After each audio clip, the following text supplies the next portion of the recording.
ইসলামাবাদে America আর ইরানের মধ্যে যে আলোচনা চলছিল সেটা শেষ পর্যন্ত ভেস্তেই গেল।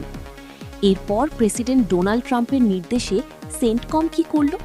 তারা সরাসরি হরমুজ প্রণালী, পারস্য উপসাগর আর ইরানের বন্দরগুলোতে কড়া অবরোধ বসিয়ে দিল। উদ্দেশ্যটা একদম পরিষ্কার, যে কোনো মূল্যে ইরানের তেল রপ্তানি বন্ধ করা। কিন্তু প্রশ্ন হলো, এই অবরোধ কি আদেও কাজে দিচ্ছে? মনে হচ্ছে হিসাবটা অত সহজ নয়। যুক্তরাজ্য ভিত্তিক সংস্থা ভোর্টেক্সা যে তথ্য দিচ্ছে তা রীতিমতো চমকে দেওয়ার মতো। তারা বলছে এত কড়াকড়ির মধ্যেও মাত্র 10 দিনেই ইরান প্রায় 10,70,000 ব্যারেল তেল পারস্য উপসাগর দিয়ে বাইরে পাঠিয়ে দিয়েছে। তাদের ডেটা বলছে গত 13 এপ্রিল থেকে সোমবার পর্যন্ত 34টি ইরানি তেলবাহী জাহাজ এই উপসাগরে দিব্যি আসা যাওয়া করেছে।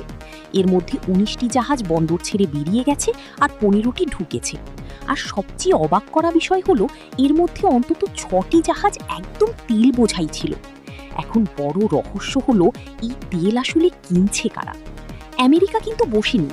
মার্কিন কর্মকর্তা স্কট বেসেন্ট পরিষ্কার হুঁশিয়ারি দিয়ে রেখেছেন, যেই দেশ ইরানের থেকে তেল কিনবে প্রমাণ পেলেই তাদের ওপরও কঠিন নিষেধাজ্ঞা নেমে আসবে।